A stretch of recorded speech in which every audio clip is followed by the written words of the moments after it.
first job, a friend of mine literally just put in a word for me. I didn't apply. I was sat in the cruise ship enjoying my honeymoon while people were, they just say, just send CV, they've already done all the process. And I just walk in with my bag the first day, and I'm like, yeah. Sometimes seniors could decide that you shouldn't sit down, even when there were seats available. This whole seniority and unmasking bullying with seniority, that's the thing. Things have happened over the past years about kids getting killed by seniors, and you know what I'm talking about. It has happened in Nigeria. Thank you so much for being here, Osase. Thank you. I am so excited about this episode, which you've already heard me rant and just talk about for like the past how many minutes, just because I feel like we're actually going to really get personal and probably share some things that our listeners have not heard before from this particular podcast, and some things that they've already heard.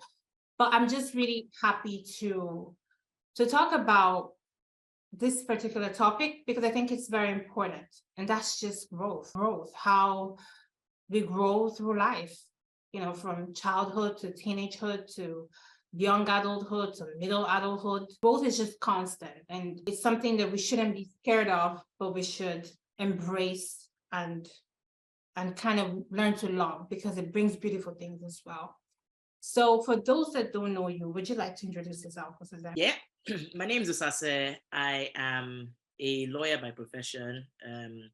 I'm a mom, a wife, in no particular order actually. I'm a sister-in-law, etc., etc. I've also got 2 kids. So I've got 2 boys, mom of boys, and what else? I've got a YouTube channel. So my YouTube channel, I talk about food and lifestyle. Food, let's just call it food, family, fun, lifestyle.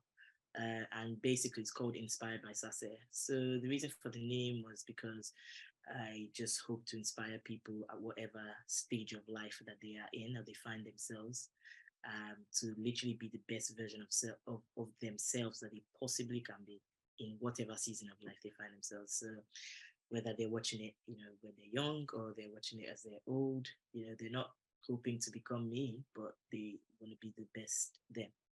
And so I would showcase pretty much, you know, the good things of life, and what better thing in life than food. So food would, I believe that everyone sort of bonds over food, over a meal, over a snack, over a coffee, over whatever, and just literally see it as your one-stop place to finding hacks and learning 1 or 2 things that you probably haven't before. So yeah, that's Inspired by Sase on YouTube. I encourage everyone to go watch it. It's super interesting, and one of the beautiful things I will say about your channel is just how down to earth you are. There's some YouTube channels that I have seen in the past, and I'm not like mentioning names, but like I feel like they're acting. Like if you're doing a video about breakfast or you're doing a video about big early morning routine, like girl, that's not your early morning routine. Girl, that's not your breakfast. Like, so what I think what I like about yours is that it's true, and I know it's true because I mean I know you, but then it also looks believable. So please, everybody should just check your channel out. You won't regret it. Thank you. So both of us wrote letters to our younger selves. Now I'll say this: I wrote this letter years ago, but I did edit it for this episode just because, you know, I wanted it to be more recent to just how I feel right now. But I thought to share it because I still go back to this letter. Even though I wrote it to my younger self, I still go back because I feel that sometimes it still applies. But I also realized that even though I wrote it to myself, I feel like it applies to everybody in some way. Like, I don't know, that's just how I feel. So here it goes. I'll read this letter. Dear friend, I'm going to start this letter by saying it's all going to be all right.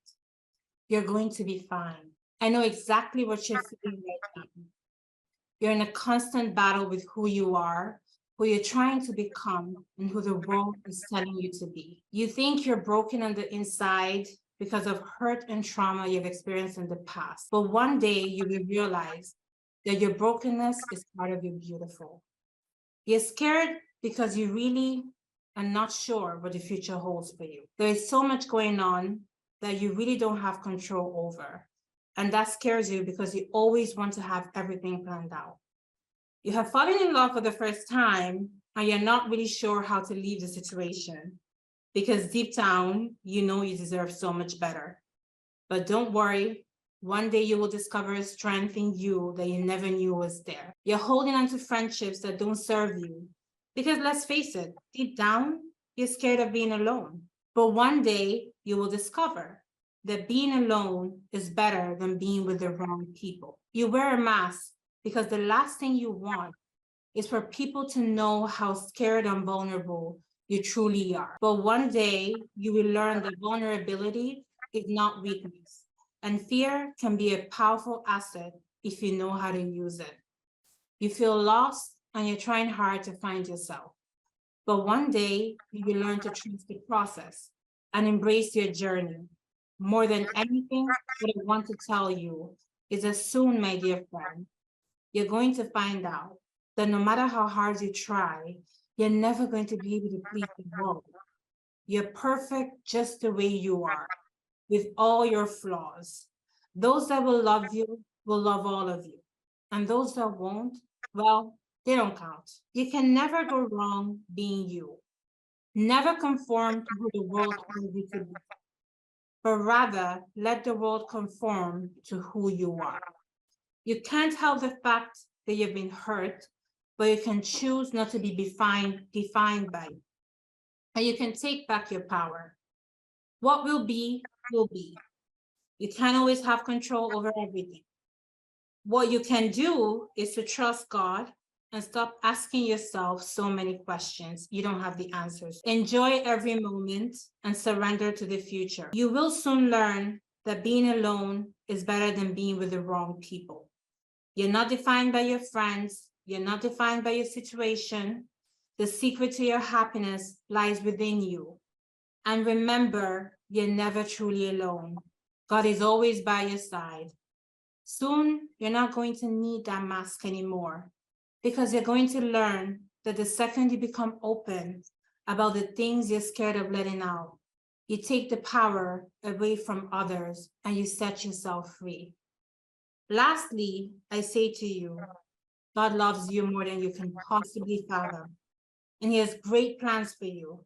Never let go of Him. Growing your faith is going to work out. Sorry, let me do that part again. Lastly, I say to you, God loves you more than you can possibly fathom. He has great plans for you. Never let go of Him. Keep growing in your faith. Everything is going to work out according to God's plan, and it's going to be better than you could ever imagine. You will find that peace you're looking for. You will find it in God. Yours faithfully, your future self. Nice one. I tell you, I'm like, I wish I could travel back in time and give her this letter. It would help her so much. Like, oh my goodness. But I want to hear yours. I want to hear. That's really, really good. I think, yeah, that's amazing. Like, wow. Before I go to my letter, I just wanted to say that please subscribe to Sherlene's channel. Her YouTube channel is great. And I mean, it really, really means so much. I mean, to be here, everything, because I see how much she's trying, how much she's putting in, all the effort that she's trying to grow her channel, her podcast, her show, into something massive, like beyond what we can see here. And I just want you all to just support, just hit that subscribe button. It's free of charge. You don't need to pay anything. I mean, before she starts charging you. So yeah, I just want to say, and my own too is free as well. So please go and subscribe. Don't just go and look because Sherlene said you should look. Please also click the subscribe, from your shopping vlogs to your mukbangs to, it's not just, in fact, I hardly cook on my channel actually. It's, challenges and games and things with friends, family, whatever, this sort of stuff. If you're up for it, yeah, become part of the family. Right. So Sherlene wants to hear my letter to myself. Y'all do. Listeners want to hear it. All right, okay. All right, let's see. There are a few things. There are a few things. I remember when I was younger, I used to pray to God that He should let me get married and have my kids before Jesus came. That was like the only thing I used to pray about. God, I pray before Jesus comes, let me at least see what my children look like. Let me at least get married. Let me even know what this love thing is. Let me just, yeah. And well, thank God I'm living in my now, and I can tell my younger self that, girl, you're gonna get married. You're gonna see your kids. Jesus hasn't come yet. You're going to enjoy them. They'll get to uni, and so on and so forth. And I really, really thank God for that. So that's the first thing I want to tell my younger self, that, girl, this is your life now. Your life now is way, way beyond your imaginations, beyond your wildest dreams, beyond what you possibly thought life. You just thought your life was Shelly. Shelly used to live. We used to live together in high school for a period of time, and gosh, I just laugh because what I'm remembering is the episodes of flooding that used to happen in our area. Actually, and I will still find a way to go to school. Good. Even in the flood, with our school shoes and our socks, and we're running late for exams, and from your frying pancakes to your whatever. And it's just me, that girl knew just that life, and just the life of flood, and it was good to the best of our ability, to the best of our parents' abilities, to what they could give to us. We were not suffering. I thank God for that. All the sacrifices that our parents put in place for us, just so that we could have the life that we have now. And I just want to tell that girl that you are living in your dreams. You are living in the life that you never thought you would live. Hold on to God so tight, because He is the one that opens doors for you when it seems like doors are shut, when it seems like you don't know where the next thing's gonna come from. God is there. God will hold your hand through every single stage, every single challenge. I want to also tell that girl that you're not a failure. You are beyond what labels people have put on you, or labels you have put on yourself. University would be hard, and university is hard.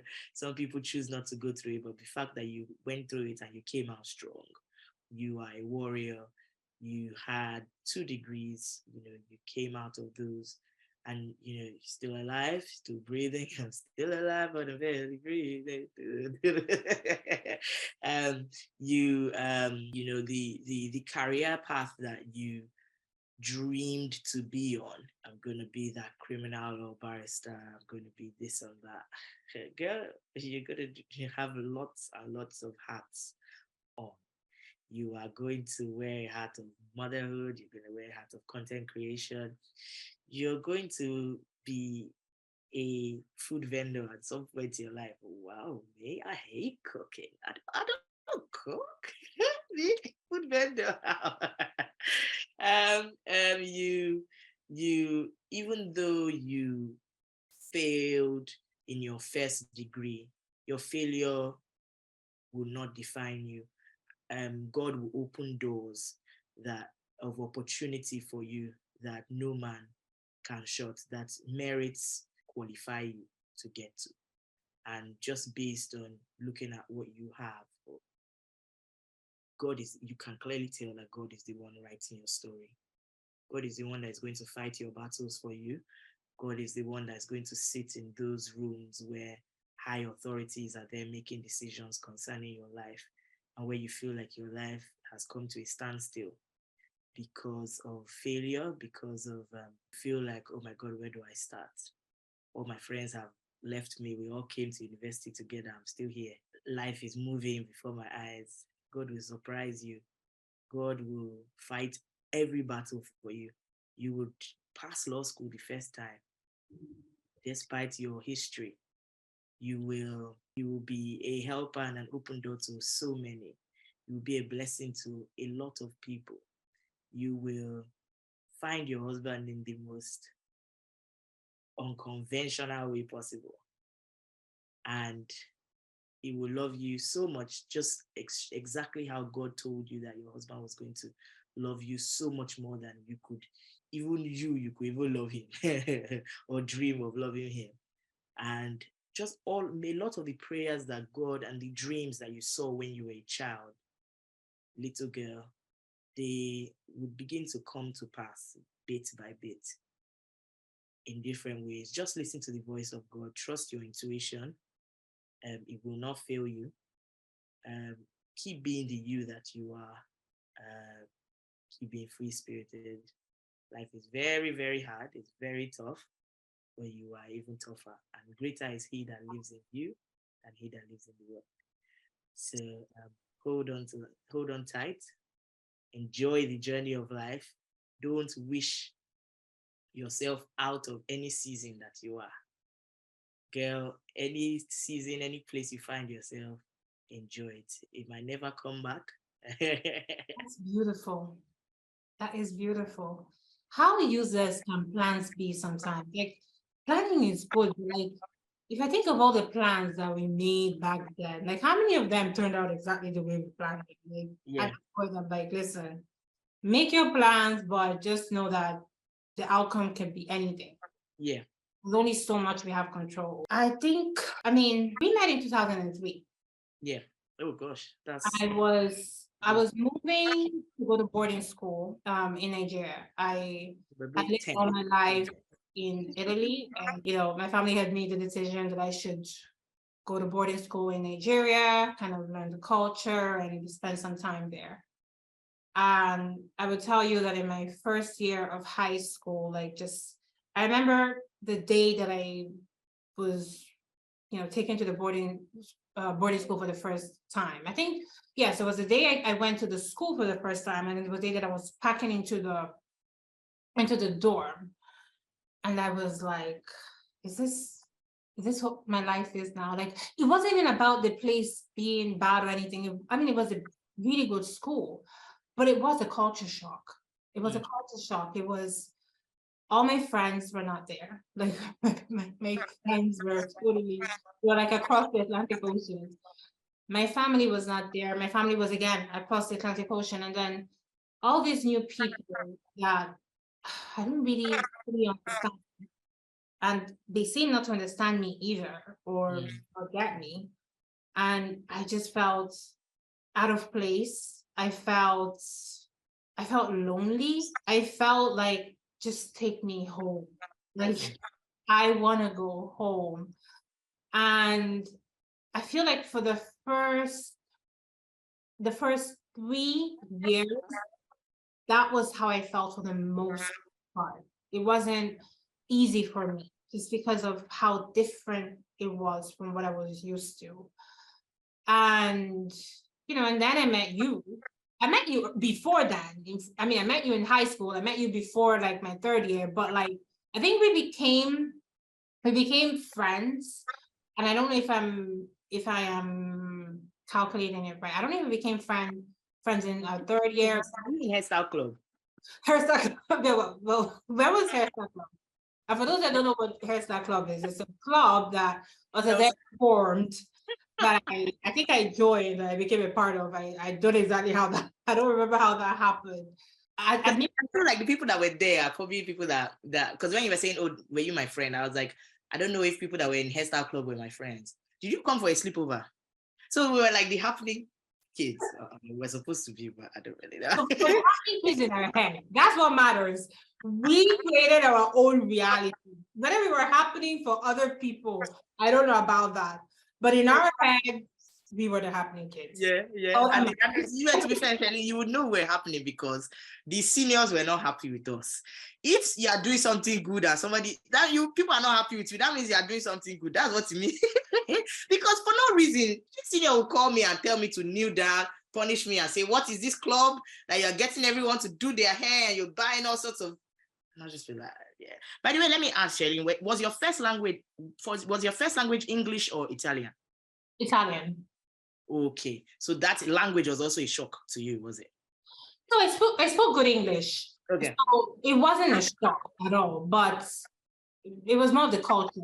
It was more the culture. You know, there was like, for example, you mentioned the seniors. One of the things that is a thing in schools in Nigeria is the seniority. So you have to have like respect for those that are in higher classes than you. Like they can tell you what to do. They can even punish you and things like that. So I'm looking at like, what? You want to tell me what to do?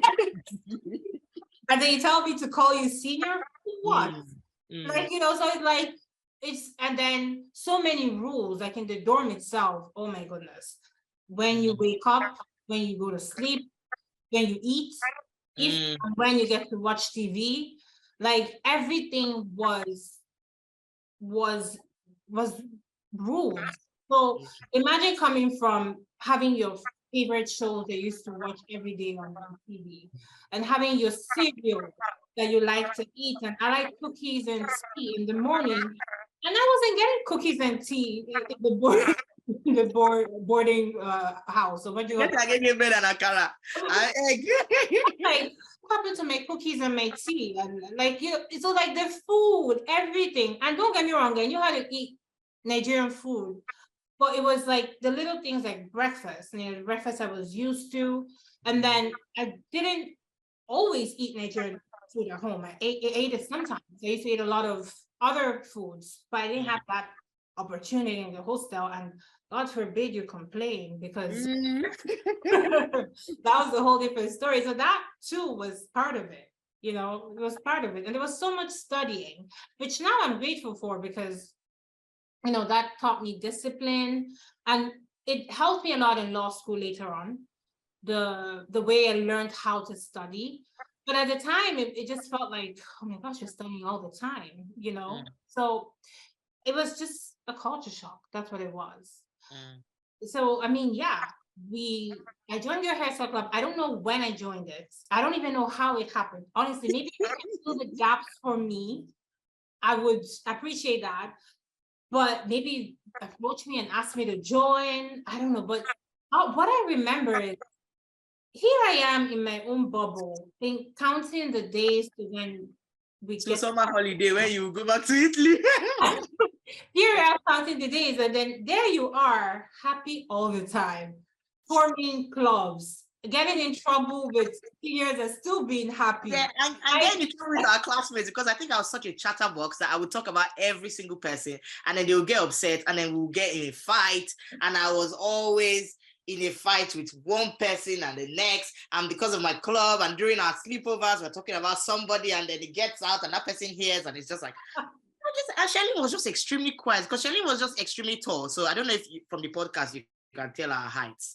I mean, I'm 5'6.5", 5'7". Shelly, what's your height? I'm 5'11". Okay, there you go. So what's it called? Shelly was really tall, like even when we were all like 10, 11 years old. And so she was just quiet. So we were just like, oh, like a lot of us were like a lot of us were small, like especially like high school.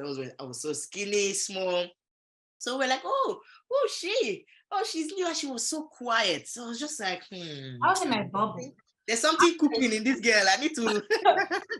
Let me just exist in my bubble and not be here, but I'm in my bubble. That's how it was. Oh my God, too funny. Yeah. I don't know if this is the right time to talk about the JS2 incident, Shirley. Oh my goodness, I don't even want to talk about it. But you insist on talking about it. No, to be fair, it's because, so just following on from this person who is, you know, new and just quiet, and we're just, everybody's trying to figure her out and everything. And then there's one day, so we're talking about just one now, and Charlene is there internalizing everything and taking note of everybody and who everybody is. And I was just going on my own, because Shirley will remind me about how our teacher would tell me that it's only food that I know, that I'm only when food is involved, you know, I've always got it in me. But on this particular day, we were in the next class, so the class higher up, and Shirley again was in my class. And I think, I don't really remember the incident, but somebody was getting on her nerves. And maybe they just thought that because this one is just quiet, you know, let's just step on her. Let's just do. And Shelly's like a ticking time bomb. Like you're there, just like. Next minute, what do we see in the class? Shelly has. All we see is that I don't know what's going on. Maybe the girl was just doing whatever she was doing. If she's watching this video, I'm sure she knows herself. Shelly just picks her up and flings her across the class. All we see is like a human being flying across. In fact, in my head, I was thinking, this person's going to fall out of the window, and we're on top floor. Like top floor. Like the girl got like her locker. You know when you watch film, like the film, the person is going on the table and going. That's how it was. And I was actually like, oh, did I do that? Like now, reminding her. And I'm like, babe. So yeah, so don't get on her nerves. So yeah, she's going to. Then how many times did you fight in school actually? You know, me, I confess to fighting with my mouth. Me, I was always the one that was always talking about everybody. I learned my lesson anyway. I mean, long past that. But yeah, I don't know. Is that still you? And yeah. Okay, so yes, and I'll tell you how. But let me explain myself. Every single time I have ever gotten into a fight, I like to believe it's usually because my approach is I can seem very quiet. Now, if someone was to ask you, you probably wouldn't describe me as quiet because we're friends. And so you see the side of me that I don't necessarily show to everybody. But if I don't know you, sometimes I just stick to myself. So over the years, this has been my experience. Sometimes people confuse quietness for weakness. Like, oh, this person is quiet, so I can step on her toes. This person is quiet, so I can try and bully her. Try. Not succeed, but try.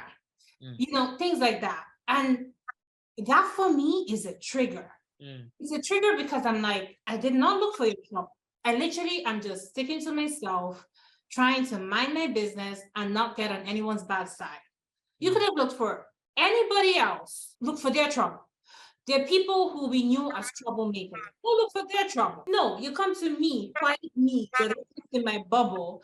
And for me, that's like I said, it's a trigger. It's still a trigger, actually, if I have to be honest, because I hate when people misunderstand being quiet for being weak. Now, I'm many things, but I'm not weak. Like, I'm not weak. So I'm still that way, but the difference, though, is that I may not fling you across the classroom. Like, okay, that was me years ago, but I do know how to let you know, nah, that's not gonna work here. Like, you have to rethink that and very quickly too. I don't tolerate that. I think, I don't know what it was. Maybe the girl like poured water in your locker or poured something because maybe she was trying to tell you to stand up from a chair, or maybe, I don't really know it was one of those silly, like, the tiniest things that are just like, you just wonder why are kids, going off about these things. It's, life is, It reminds me of an incident that happened years after that one, but still in high school with a senior. I don't even remember that one. No, I wasn't in school, but you told me about it. Yes. Oh my goodness, that was even worse. That was even worse because, like, I don't want to go so much into details about that story, but basically there was this senior that was always bullying juniors, and unfortunately for me, that semester I was put in her room. So I was like, I was appointed to be in her room. I was praying that somehow I was going to just avoid her. And I honestly tried. That's even the thing. Like, God knows that I tolerated a lot. I was even barely being in the room. I would just sleep at night. And then early in the morning, I'm out.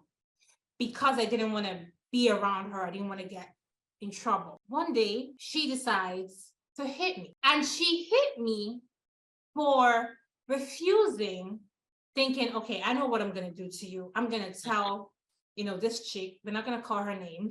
And so you're going to be in trouble. Yeah. She comes and she's like, trying to yell at me. And then she's like, whatever it is that she was saying, I can't even remember. I remember replying her. I can't remember what I said, but I replied. And at that point, she said, I should get out of the room. And I said, which room? The room that my parents paid for? Mm-hmm. I'm not going anywhere.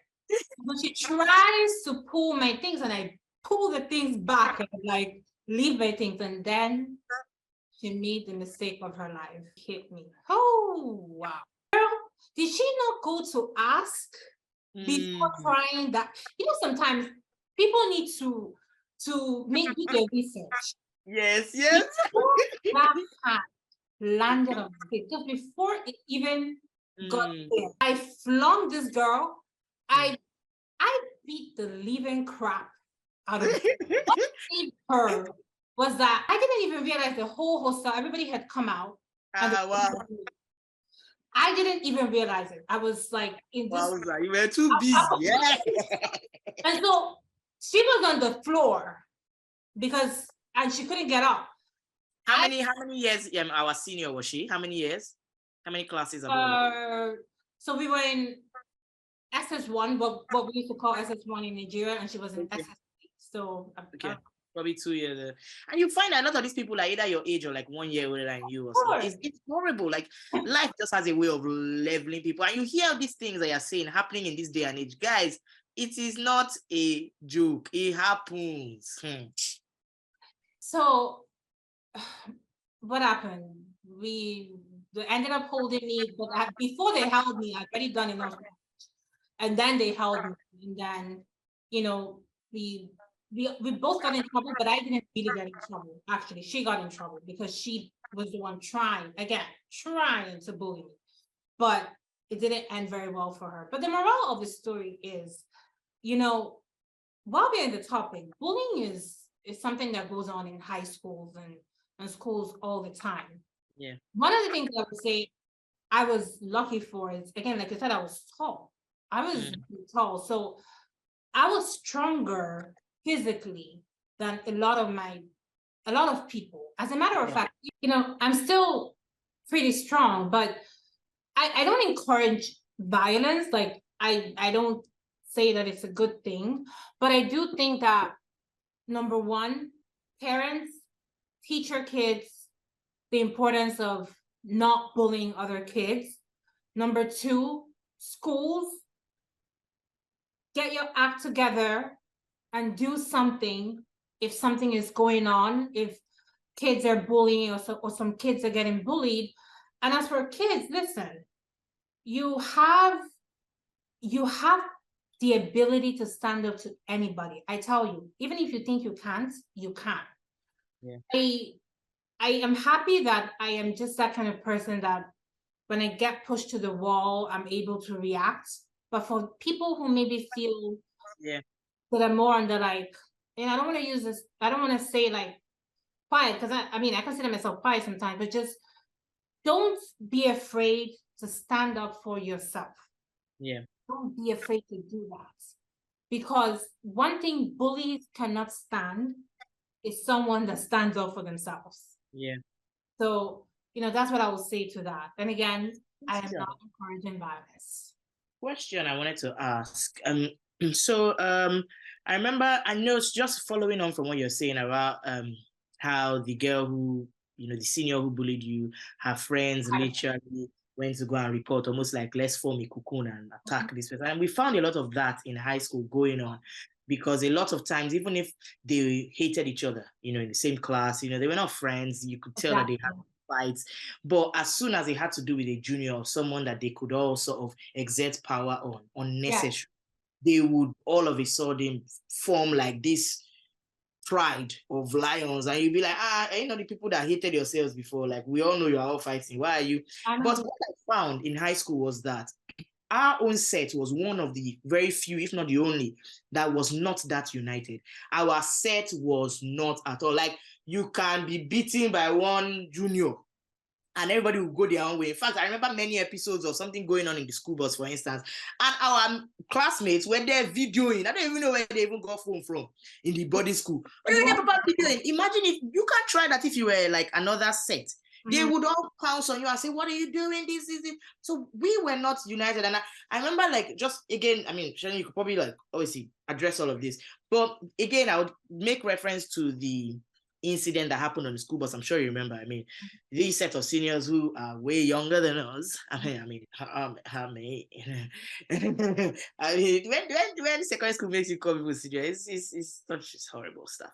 Anyway, if girls, anytime we get into the school bus, they keep seats. In fact, they don't even keep seats for anybody. Their bags are sitting on the seats. This is the height of rubbish. Exactly, because you're thinking human beings are here just so that you can show us that you are in charge. You want to tell us that your bag that is I don't know whether it's Gucci, it cannot stay on the floor. It needs to have a seat, and the other human beings, they either don't get on our bus, sit on the roof, or just if we give you the opportunity that day, maybe you can sit on the, what was that in turnover? That's what it was called. Remember? I remember. So this one occasion now, we are going home. There were many. I think there was this guy's younger sister. I remember. Yeah, that one. I don't even know what happened. Apparently, the girl went to go and report to her brother that Charlene was not having it with her, whatever. But anyway, moving back. So we got. Was it me? Was it you? I don't know if it was you. I've never had. Okay, maybe not. Okay, maybe not that. But this particular one that I'm on about, we then get into the bus. We're going back to the hostel, and there is clearly seat available, but people have put their bags on it. Not for anybody, but for their bags. And Shelly comes in, and they are like, "Sorry, you can't sit here. Go and sit. Sorry, go and sit on the mop bucket." So there's this broken mop bucket that was metal. It was literally horrible. It was like a bin, and it was like just in the corner of the bus. I just imagine this quiet person, this somebody's not looking for anybody's trouble, just coming in, and for no reason at all, apparent reason, you're like, you can't sit here, go and sit. Doing that to us a lot. They were doing that. So seniors were doing that to juniors a lot back then, and it was this thing where they can decide whether. Social media is making it more aware now. Like, do you get social media is actually bringing? There are a few cases, like a few schools that we've heard of like recently. I remember that day, Sharon, because I felt horrible because it's not even like these people were my friends, but I had a seat and I was sat there looking at my classmates crying, weeping, like you were crying, like why am I sitting there again? Like our parents have paid fees. Exactly. I felt horrible and I could not dare talk. You get like, if not the seats that they borrowed me, I will even find myself.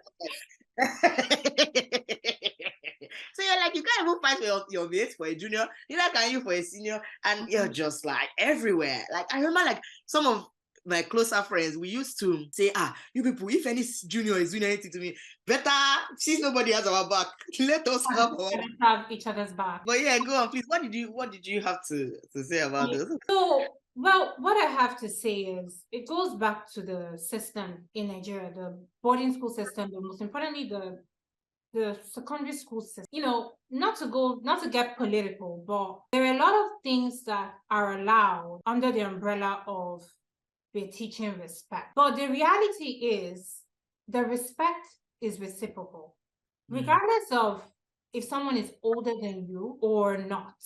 And I am all for respecting your elders. Like, I think elders should be respected. If someone is older than you, you should give them some level of respect, right? But the second they cross the line and they disrespect themselves by disrespecting you, then you have been given the power to put them in their place. So, referring to what you were talking about back then, when we would get into the school bus to go from the hostel to sometimes seniors could decide that you shouldn't sit down, even when there were seats available. It was something that shouldn't have been happening. I mean, I remember when it happened to me in particular, I was pissed.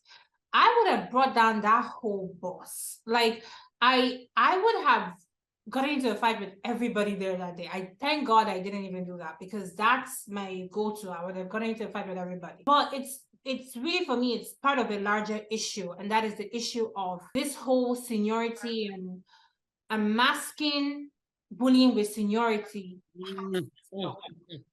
That's the thing.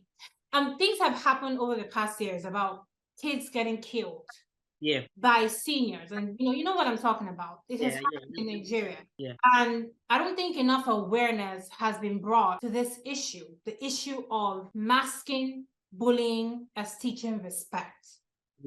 So that's what I have to say about it. And what I have to say is, whoever asked me not to sit on the seat should be thanking their stars today that they didn't get my part two, because I would have flogged them the window of the bus.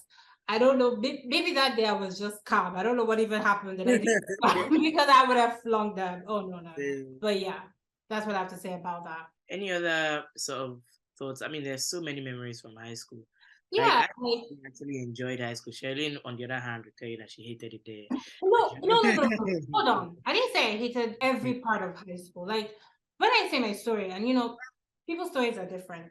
I was under a different circumstance, right? There was a culture shock part. So for the first years, I wasn't even trying to I just wanted to count the days to when I be out. Like, what, please? That's really how it was.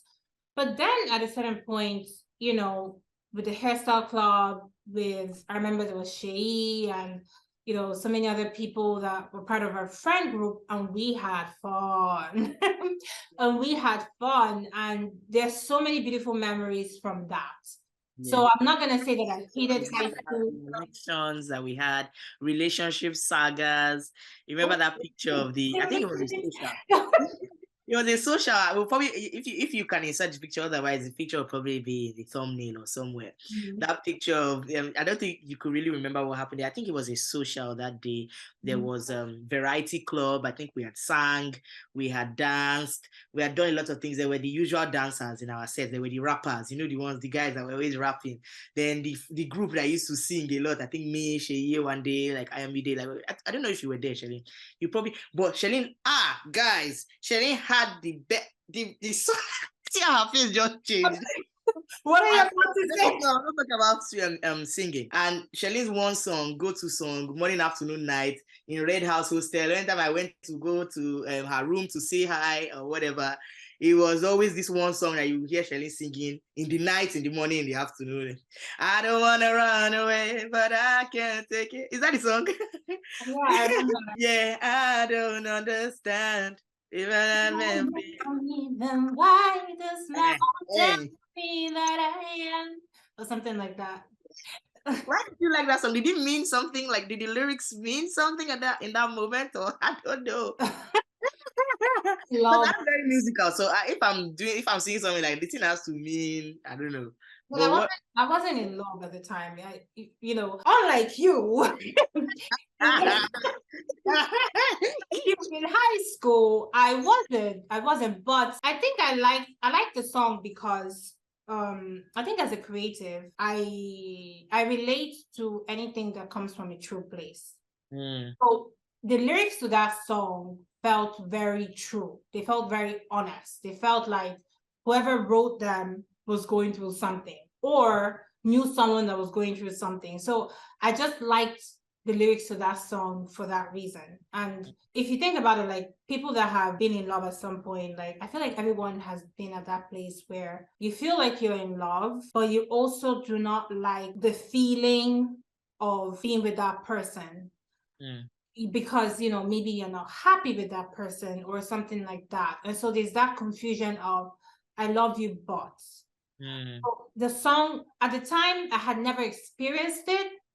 I did later on in life, but not at the time. And so I liked the song because it felt honest. Until date, I relate to music that feels honest. To answer your question. And that takes me to another point. That takes me to another point. So, love. First love. Let's talk about that. Oh, my own first love was my husband, though. No. Hold on. You know that now. But at the time, okay, it's true because we'll get to that point. We'll get to where we talk about, how love evolves and changes. And we even have another video coming out where we literally talk about that. Yeah. But let's talk about our first love, because when you fall in love for the first time, or you think you're falling in love for the first time, oh boy, there's so much that happens. And maybe we should even talk about it so that people who are experiencing it can get a little bit of heads up. You know what I mean? Yeah. Let me go first.